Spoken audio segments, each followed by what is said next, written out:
Hola, ¿qué tal? En este segundo video tutorial vamos a continuar analizando las consecuencias de la depresión económica de la década del 30. Pero en este caso vamos a cambiar de contexto geográfico. Nos vamos a ubicar en el país de Argentina y las consecuencias que eso implicó. La primera consecuencia sin duda fue, al igual que como estaba ocurriendo en Europa, un duro golpe a la democracia, ya que el impacto de la crisis, entre otras cosas, provocó la interrupción del gobierno constitucional del presidente Hipólito Yrigoyen. En efecto, en 1930 el presidente Yrigoyen fue derrocado, dando inicio a lo que se conoció como la década infame.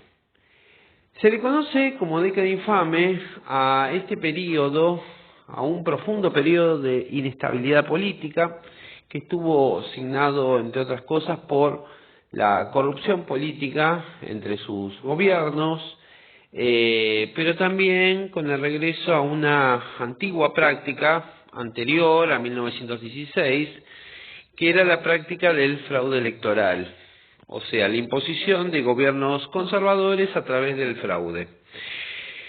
Solo que en esta ocasión se le iba a conocer como fraude patriótico. Un fraude realizado con la excusa de evitar el regreso de lo que se le llamaba en aquella época la chusma radical, de la Unión Cívica Radical. También esta década infame significó la alianza entre dos fuerzas políticas, que era por un lado las Fuerzas Armadas y la oligarquía terrateniente que poseía el poder anterior a 1916. Este gobierno, o este periodo, conocido como década infame por la historia, se caracterizó por cuatro gobiernos en particular. Por un lado, la dictadura de el general Uriburu, José Félix Uriburu, por el gobierno constitucional, pero elegido mediante fraude, de otro general, el general Agustín Justo, y los gobiernos de Roberto Ortiz y su vicepresidente Ramón Castillo, a los cuales me referiré un poco más adelante. El primer gobierno que inicia esta década infame es un gobierno dictatorial, un gobierno autocrático muy similar a los que se estaban practicando en Europa y a los cuales me referí en el primer video. El dictador en este caso era el general José Félix Uriburu, el cual impone un proyecto de gobierno autocrático fascista, una concentración total del poder, un ensayo de gobierno corporativista.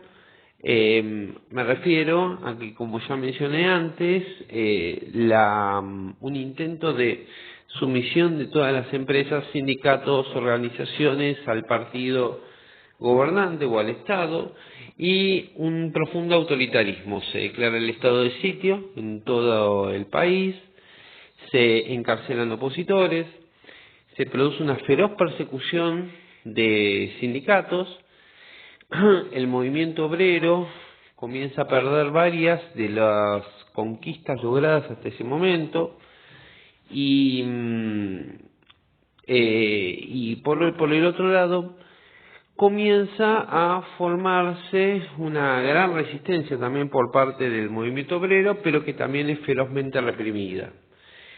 No obstante, el proyecto de Uriburu de convertir a Argentina en una dictadura fascista como las que ya habían en Italia, Alemania o España, no va a perdurar mucho, ya que la mayor parte de las fuerzas políticas y sociales que lo acompañaron en el golpe de Estado que derrocó a Irigoyen, no lo acompañaron en su proyecto de un modelo autoritario y autocrático, y lo presionaron para que convoque elecciones, el cual termina convocando en 1931 y da como ganador al general Agustín Justo. También la década infame se caracterizó con continuos esfuerzos de la oligarquía gobernante por sacar al país de la crisis. Fundamentalmente vamos a notar tres intentos que por un lado fueron el Pacto Roca-Runciman, un intento de lograr que Gran Bretaña siga comprando la misma proporción de carne a Argentina a través de un pacto en el cual Gran Bretaña se compromete a hacerlo, pero que Argentina termina cediendo mucho más. Por ejemplo, Argentina termina cediendo prioridad a los frigoríficos británicos, excede a las importaciones británicas de divisas y muchísimos otros beneficios arancelarios que a la larga termina beneficiando más a Inglaterra o a Gran Bretaña que a Argentina. Por lo tanto, el Pacto de Roca-Runciman no termina de lograr que Argentina recupere la cuota de carne que lograba exportar hasta ese momento. Por lo tanto, otra medida fue el intento de industrializar el país. Argentina comienza a abandonar progresivamente su rol como país agroexportador que tenía antes de 1930. Por lo tanto, se ve en la obligación de industrializar. ¿Cómo? Comenzando a sustituir importaciones.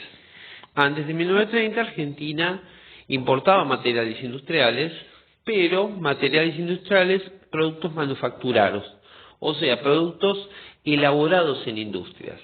A partir de 1930 comienza el modelo ISI, industrialización por sustitución de importaciones. Eso significa que Argentina comienza a importar ya no productos manufacturados, sino capitales, maquinarias necesarias para elaborar sus propias manufacturas.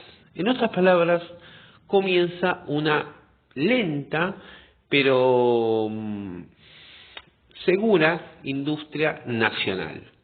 Esta industria nacional con el tiempo va a implicar que la mano de obra que estaba concentrada en el campo vaya progresivamente a la ciudad. Todas estas medidas provocan un intervencionismo cada vez mayor del Estado. El Estado comienza a intervenir cada vez más en el mercado interno, siguiendo, entre otros aspectos, los consejos que John Keynes, como mencioné en el primer video, brindaba a las principales potencias mundiales. Entre otras cuestiones, además de la intervención del Estado y la colaboración del Estado para lograr una mayor industrialización, también se crea el Banco Central de la República Argentina para tener un mayor control sobre las divisas que entraban a este país a través de la exportación. Las mismas pasaban a estar controladas por el Estado y a la vez eso beneficiaba la industrialización en sí misma. Por otro lado, Argentina, durante la década infame, va a vivir bajo el contexto de la Segunda Guerra Mundial, el mayor conflicto bélico de la historia, más concretamente durante la época del gobierno de Roberto Ortiz. Ortiz, un antiguo radical antipersonalista, quiso legitimar su gobierno luchando contra el fraude, a pesar de que su gobierno fue elegido de esa manera. Intervino 2 veces la provincia de Buenos Aires,